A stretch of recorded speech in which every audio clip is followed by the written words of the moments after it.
I welcome you all to awakening classes. आज के इस लेक्चर में जितने भी इंपॉर्टेंट इंटरनेशनल ऑर्गेनाइजेशंस हैं उनके हेडक्वार्टर कहाँ लाई करते हैं वो हम देखेंगे। इस लेक्चर को देखने के बाद इंटरनेशनल ऑर्गेनाइजेशन रिलेटेड टॉपिक आपका फुल्ली प्रिपेयर हो जाएगा। तो इसको देखने से पहले एक इंपॉर्टेंट चीज हम देखते हैं कि इंपॉर्टेंट ऑर्गेनाइजेशन है UNO, that is united nation organization. इसकी फॉर्मेशन हुई थी 24 अक्टूबर 1945 में। ठीक है, ये ऑर्गेनाइजेशन इसलिए बनाई गई थी, बेसिकली 1939 से लेकर 1945 तक सेकेंड वर्ल्ड वॉर हुई। इस ऑर्गेनाइजेशन को इसलिए बनाया गया ताकि दुनिया में कोई थर्ड वर्ल्ड वॉर ना हो। ठीक है, इस ऑर्गेनाइजेशन का हेडक्वार्टर है न्यूयॉर्क यूएसए में। तो ये एक इंपॉर्टेंट ऑर्गेनाइजेशन है, इसके बारे में आपको पता होना चाहिए। इसके 6 प्रिंसिपल ऑर्गन्स हैं। देखो, एक है general assembly, security council, economic and social council, secretariat, United court of international court of justice और यूनाइटेड नेशन ट्रस्टशिप काउंसिल। इसके ये 6 प्रिंसिपल ऑर्गन्स हैं। सिर्फ इंटरनेशनल कोर्ट ऑफ जस्टिस जो है ना, इसका हेडक्वार्टर न्यूयॉर्क से बाहर है। तो इसका हेडक्वार्टर कहां पर है? हेग, नीदरलैंड्स में। इसको छोड़ के बाकी जो पांचों बची ना, उसके हेडक्वार्टर कहां पर है? दैट इज न्यूयॉर्क में ही है। ठीक है, तो ये आपने याद रखना है। तो कौन से 6 इसके ऑर्गन्स है? एक general assembly, security council, economic and social council, secretariat, international court of justice और यूनाइटेड नेशन ट्रस्टशिप काउंसिल। तो इंटरनेशनल कोर्ट ऑफ जस्टिस के हेग नीदरलैंड में, बाकी सबके कहां पर हैं? बाकी सबके न्यूयॉर्क यूएसए में है। तो ये आपको पता होना चाहिए। अब हम चलते हैं कंट्री वाइज, जो हमने मेजर हेडक्वार्टर्स हैं वो इंक्लूड करें। देखो, वॉशिंगटन डीसी यूएसए की एक प्रोविंस है। यहां पर क्या है? बेसिकली यहां पर 2 इंपॉर्टेंट ऑर्गेनाइजेशन के हेडक्वार्टर, एक इंटरनेशनल मॉनेटरी फंड और वर्ल्ड बैंक। ठीक है, ये दोनों ऑर्गेनाइजेशन को बोलते हैं ब्रेटन वुड ट्विंस। पेपर में क्वेश्चन पूछता है किन 2 ऑर्गेनाइजेशन को ब्रेटन वुड ट्विंस कहते हैं। अब इनको ब्रेटन वुड ट्विंस क्यों कहते हैं? बेसिकली ब्रेटन वुड एक जगह है यूएसए में, वहां पर एक 1944 में कॉन्फ्रेंस होती है, जिस कॉन्फ्रेंस में ये डिसाइड किया जाता है कि सेकेंड वर्ल्ड वॉर के बाद जो लॉस हुआ है, ट्रेड में जो डैमेज हुआ है, उसको रिकंस्ट्रक्ट करना, उसके लिए कोई बॉडी होनी चाहिए जो लोन वगैरह प्रोवाइड करेगी। तो वर्ल्ड लेवल में लोन प्रोवाइड करने के लिए वर्ल्ड बैंक और इंटरनेशनल मॉनेटरी फंड को बनाया गया। वर्ल्ड बैंक को दूसरा नाम होता है international bank for reconstruction and development. तो इन दोनों का हेडक्वार्टर वॉशिंगटन डीसी में। इनको ब्रेटन वुड ट्विंस भी कहते हैं, ये आपको याद रखना है। ठीक है, नेक्स्ट न्यूयॉर्क में कौन से हेडक्वार्टर? एक तो यूएनओ वाले आगे, वो मैंने आपको बता दिया। Next united nation children's fund जो है यूनिसेफ, इसका हेडक्वार्टर भी न्यूयॉर्क यूएसए में है। यूनाइटेड नेशन पॉपुलेशन फंड, इसका भी हेडक्वार्टर न्यूयॉर्क यूएसए में। एक और इंपॉर्टेंट है यूएनडीपी, ये भी आप लिख लो, यूनाइटेड नेशन डेवलपमेंट प्रोग्राम, इसका हेडक्वार्टर भी न्यूयॉर्क यूएसए में। ठीक है, नेक्स्ट बात करते हैं जिनेवा स्विट्जरलैंड में। इधर भी बहुत सारे इंपॉर्टेंट ऑर्गेनाइजेशंस के हेडक्वार्टर्स हैं। ठीक है, सबसे पहला United nation conference on trade and development, इसका हेडक्वार्टर जो है जिनेवा स्विट्जरलैंड में। देखो, जितने भी यूनाइटेड नेशंस वाले हैं ना, मैक्सिमम का हेडक्वार्टर न्यूयॉर्क यूएसए में है, बट यूएनसीटीएडी का हेडक्वार्टर कहां पर है? इसका हेडक्वार्टर जिनेवा में है। ये आपको याद रखना है, आपको कंफ्यूजन हो सकती है वहां पर। नेक्स्ट वर्ल्ड हेल्थ ऑर्गेनाइजेशन, अभी कोविड के टाइम पे वर्ल्ड हेल्थ ऑर्गेनाइजेशन बहुत न्यूज में थी, तो इसका पता होना चाहिए हेडक्वार्टर जिनेवा स्विट्जरलैंड में है। और रीसेंट जो अभी इसके डीजी कौन है, director general world health organization के, वो है डॉक्टर टेड्रोस। ठीक है, डॉक्टर टेड्रोस, इतना ही याद रखो, डॉक्टर टेड्रोस। तो आपको पेपर में ये भी क्वेश्चन फ्रेम हो सकता है। वर्ल्ड इकोनॉमिक फोरम का भी यहीं पर है, इंटरनेशनल लेबर ऑर्गेनाइजेशन का भी यही है, वर्ल्ड ट्रेड ऑर्गेनाइजेशन का भी यही है। देखो, जब फर्स्ट वर्ल्ड वॉर हुई थी ना, उसके बाद बेसिकली बनाया गया था GATT. GATT general agreement on trade and tariff. ठीक है, उसको बाद में रिप्लेस किसने करा था? वर्ल्ड ट्रेड ऑर्गेनाइजेशन में। तो जीएटीटी का भी हेडक्वार्टर जिनेवा स्विट्जरलैंड में था और वर्ल्ड ट्रेड ऑर्गेनाइजेशन का भी यहीं पर है। अब international committee of red cross, ठीक है, इसका हेडक्वार्टर भी यहां पर है। तो जिनेवा स्विट्जरलैंड में बहुत से इंपॉर्टेंट चीजों के हेडक्वार्टर्स हैं, आपको याद रखने। और भी मैं बता देता हूं, देखो जैसे डब्ल्यूटीओ यहां पर है ना, डब्ल्यूएमओ भी यहां पर है। ठीक है, वर्ल्ड मेटीरियोलॉजिकल ऑर्गेनाइजेशन, जैसे वर्ल्ड ट्रेड ऑर्गेनाइजेशन है, वर्ल्ड, इसी तरह वर्ल्ड मेटीरियोलॉजिकल ऑर्गेनाइजेशन है। उसी तरह विपो का हेडक्वार्टर भी यहीं पर है। विपो stands for World Intellectual Property Organization. तो वर्ल्ड इंटेलेक्चुअल प्रॉपर्टी ऑर्गेनाइजेशन का हेडक्वार्टर भी जिनेवा स्विट्जरलैंड में है, ये आपको याद रखना है। तो ये इंपॉर्टेंट जितने भी हेडक्वार्टर्स थे जिनेवा के, वो मैंने आपको बताया। Next country is vena, Austria. तो वेना बेसिकली कैपिटल है ऑस्ट्रिया की, और वहां पर जो इंपॉर्टेंट हेडक्वार्टर्स हैं वो हम देखते हैं। सबसे पहले यूएनआईडीओ का, united nation industrial development organization, तो इसका वेना ऑस्ट्रिया में। देखो, ये दो आपको जरूर याद रखने, United nation conference on trade and development Geneva में है और यूएनआईडीए का वेना में, क्योंकि देखो ये यूनाइटेड नेशंस के हैं, बट ये न्यूयॉर्क में नहीं है, तो ये कंफ्यूजन क्रिएट कर सकते हैं। फिर इंटरनेशनल एटॉमिक एजेंसी का जो हेडक्वार्टर है वो भी वियना में है। तो जितने भी एनर्जी रिलेटेड हेडक्वार्टर्स है ना वो मैक्सिमम वियना में, जैसे एटॉमिक एनर्जी रिलेटेड भी यहीं पर है, पेट्रोलियम एक्सपोर्टिंग कंट्रीज का भी यहीं पर है। तो बेसिकली पेट्रोलियम एक्सपोर्टिंग कंट्रीज जो होती हैं वो किसके साथ डील करती हैं, तो एनर्जी के साथ ही डील करती हैं, तो इसका वियना में है, ये आपको याद रखना है, ठीक है। नेक्स्ट कंट्री में चलते हैं हम, लंदन। देखो लंदन यूके की जो कैपिटल है, वहां पर कौन कौन से हेडक्वार्टर्स, एक तो आपको पता है कॉमनवेल्थ नेशंस जो हैं वो क्या है, जो एक टाइम पे यूके की कॉलोनीज थी, ठीक है। तो बेसिकली कॉमनवेल्थ ऑफ नेशंस का हेडक्वार्टर कहां पर है, लंदन में है, ये आपको पहला पॉइंट याद रखना है।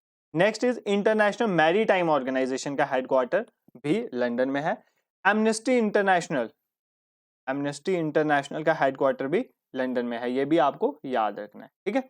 और एक और इंपॉर्टेंट वुमेन रिलेटेड है, उसका headquarter that is women aid international, इसका हेडक्वार्टर भी लंदन में है। तो ये कुछ इंपॉर्टेंट हेडक्वार्टर्स थे जो कंट्रीज में थे और मैंने आपको इनके बारे में बता दिया। अब जो रहते हैं वो क्विक डाइजेस्ट में कवर कर लेते हैं। देखो यूनेस्को, देखो यूनाइटेड नेशन में एक था इकोनॉमिक एंड सोशल काउंसिल, उसके द्वारा ही यूनेस्को बनाया गया, united nation educational scientific and culture organisation.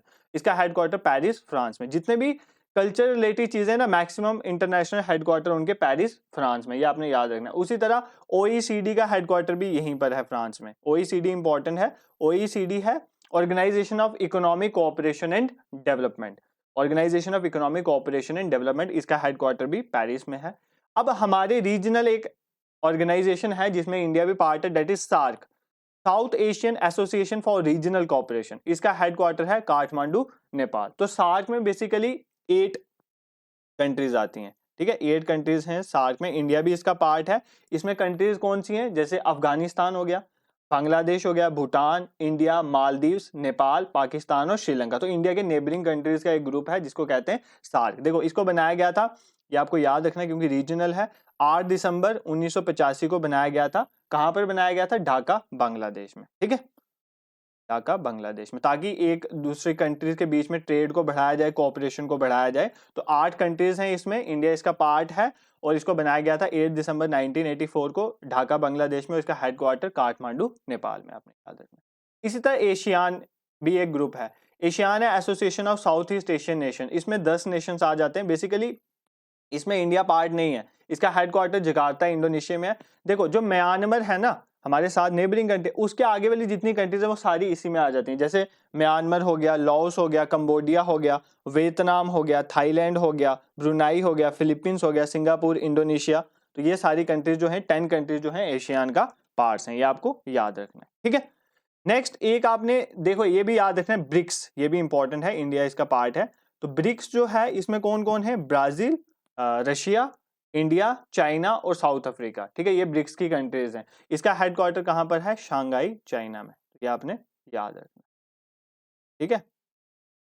पहले 4 कंट्री होती थी, Brazil, Russia, India, China, brick कहते थे, और बाद में साउथ अफ्रीका ऐड हुआ तो ये बन गया ब्रिक्स, और हेडक्वार्टर कहां पर है, Shanghai China. International cricket council, इसका हेडक्वार्टर मैंने आपको बताया भी था, दुबई यूनाइटेड अरब अमीरेट्स में है इसका हेडक्वार्टर, ठीक है। Food and agriculture organization, Rome Italy. देखो जितनी भी इंपॉर्टेंट एग्रीकल्चर रिलेटेड ऑर्गेनाइजेशन है ना मैक्सिमम का हेडक्वार्टर रोम में है, तो ये आपने याद रखना है, जब भी कोई एग्रीकल्चर रिलेटेड इंटरनेशनल ऑर्गेनाइजेशन आती है तो आप रोम मार्क कर सकते हो। International court of justice already पढ़ा दिया, हेग नीदरलैंड में, ये यूनाइटेड नेशन की एक जो है प्रिंसिपल ऑर्गन है, बट इसका हेडक्वार्टर न्यूयॉर्क से बाहर है। इंटरनेशनल ओलंपिक कमेटी, इसका हेडक्वार्टर ल्यूजेन स्विट्जरलैंड में है, आपने याद रखना है। फीफा, फीफा की फुल फॉर्म होती है federation international D football association, इसका हेडक्वार्टर यूरिच स्विट्जरलैंड में है, आपने याद रखना। और जो WWF है, world wide fund for nature, इसका जो हेडक्वार्टर है माउंट ब्लैंक ग्लैंड स्विट्जरलैंड में है, तो ये भी आपने याद रखना है, ठीक है। इसको छोड़ के और भी कुछ इंपॉर्टेंट हैं जो मैं आपको बता देता हूं। देखो जैसे कुछ ग्रुप्स हैं, जैसे यूरोपियन यूनियन, ठीक है, यूरोप की कंट्रीज ने एक ग्रुप बनाया हुआ है, यूरोप की 27 कंट्रीज ने मिलकर एक ग्रुप बनाया हुआ है ताकि वो एक लेवल पे अपने ट्रेड को एक सिंगल एंटिटी की तरह ट्रीट करें। तो कोहेसिव एक इकोनॉमिक और पॉलिटिकल ब्लॉक है ये यूरोपियन यूनियन का, इसका हेडक्वार्टर ब्रसल्स में है, ब्रसल्स बेल्जियम में, ठीक है, ये आपने याद रखना। इसमें कितनी कंट्रीज हैं, ज्यादा नहीं याद रखना, 27 कंट्रीज हैं, ठीक है। उसी तरह नाटो, आपने सुना होगा नॉर्थ अटलांटिक ट्रीटी ऑर्गेनाइजेशन, ये एक मिलिट्री अलायंस है, ठीक है। इसके 30 मेंबर हैं। इसको वॉशिंगटन ट्रीटी के थ्रू बनाया गया था। इसमें जैसे बेसिकली रशिया वगैरह को काउंटर करने के लिए ना इसको बनाया गया था। तो इसमें 30 मेंबर्स कंट्रीज हैं और इसको किस ट्रीटी के थ्रू बनाया था ये पेपर में क्वेश्चन पूछते हैं। तो उस ट्रीटी का नाम था वॉशिंगटन ट्रीटी। तो वॉशिंगटन में बैठकर यूएसए, कनाडा और जो ब्रिटेन वगैरह कंट्रीज है उन्होंने 30 मेंबर का एक ग्रुप बनाया था। नाटो एक मिलिट्री ग्रुप है, ये बेसिकली रशिया को टैकल करने के लिए उस टाइम बनाया गया था। तो आपने ये याद रखना। उसी तरह इंपॉर्टेंट ऑर्गेनाइजेशन है यूएनईपी, आपको ये भी पता होना चाहिए, यूनाइटेड नेशन इन्वायरमेंट प्रोग्राम। इसका हेडक्वार्टर कहाँ पर है? नैरोबी में, नैरोबी केन्या में, ठीक है। ये आपको याद रखना है। नेक्स्ट, आपको पता है जैसे हमारे यहाँ पर कंट्री की पुलिस होती है ना, एक इंटरनेशनल पुलिस भी होती है जिसको इंटरपोल कहते हैं। तो आपने सुना होगा ड्रग्स रिलेटेड चीजों पे इंटरपोल ने ये करा, ऐसे करा, ठीक है। इंटरपोल, इसका हेडक्वार्टर भी पूछते हैं, वो लियोन्स फ्रांस में है, ठीक है, लियोन्स फ्रांस में, आपने याद रखना। Next is OIC, organization of Islamic conference. तो इस्लामिक कंट्रीज ने एक जो कॉन्फ्रेंस बनाई है अपने में, उसका जो ऑर्गेनाइजेशन है उसका हेडक्वार्टर कहाँ पर है? उसका हेडक्वार्टर मक्का में है, ठीक है, आपने याद रखना, ठीक है, सऊदी अरेबिया में। फिर इंटरनेशनल सिविल एविएशन, ये इंपॉर्टेंट है। तो जितने भी हमारे एयरपोर्ट्स वगैरह हैं उन सबको इंटरनेशनल लेवल में फ्लाइट्स एक जैसी हों, उनमें एक सिमिलरिटी मेंटेन रहे, उसके लिए एक हेडक्वार्टर है इंटरनेशनल सिविल एविएशन का। इंटरनेशनल सिविल एविएशन का हेडक्वार्टर कहाँ पर है? मॉन्ट्रियल। मॉन्ट्रियल किसका शहर है? कनाडा का एक शहर, ठीक है, तो कनाडा में। This is all about the important organization and their headquarters. देखो ये मैंने सभी इंक्लूड कर दिए हैं जो बहुत ज्यादा इंपॉर्टेंट है आपके एग्जाम के लिए। आप इसको रिवाइज करें, एक दो बार देखेंगे, कंट्री स्पेसिफिक याद रखेंगे तो इजिली याद हो जाएगा। और पेपर में थोड़ा ऐसे दिमाग भी यूज करना होता है, कई बार नहीं आ रहा होता याद। जैसे यूनाइटेड नेशन के मैक्सिमम जो है वो न्यूयॉर्क में ही है, अगर उसको छोड़ के जो है वो याद कर लो, बाकी कोई आ गया तो न्यूयॉर्क मार्क कर देना। और आप देखो जो 3 वाले हैं ना मैक्सिमम, 3 वाले देखो, जैसे ये देखो WTO, WMO, WIPO, WEO, WHO, ये सारे मैक्सिमम जिनेवा स्विट्जरलैंड में। तो इसी तरह आप याद रख सकते हो, ठीक है। तो इसका कोई भी एग्जाम आप दे रहे हो ना, अगर आप JKSSB दे रहे हो या सेंटर का एग्जाम दे रहे हो ना, इसमें से क्वेश्चन 1-2 क्वेश्चन आते ही आते हैं। तो आपको इस टॉपिक को छोड़ना नहीं है, इसको फुल्ली प्रिपेयर रखना है। Thank you so much for watching. अगर आप चैनल में नए हैं तो चैनल को सब्सक्राइब करें। और भी बहुत सारा कंटेंट है हमारे चैनल पे, VLW के लिए टारगेट बैच चल रहा है और आप देख सकते हो प्लेलिस्ट में जाकर, हमने डिफरेंट सीरीज बनाई है, जैसे करंट की होगी, इंडियन पॉलिटी की लेक्चर सीरीज है, हिस्ट्री है, ज्योग्राफी है। तो आप अपनी जरूरत के अकॉर्डिंग कंटेंट्स को देख सकते हो। टेलीग्राम का लिंक डिस्क्रिप्शन में डाल दूंगा, आप उसको ज्वाइन कर सकते हो। डेली 8 बजे वहां पर क्विज होता है, प्लस PDF भी हम वहीं शेयर करते हैं। Thank you so much for watching.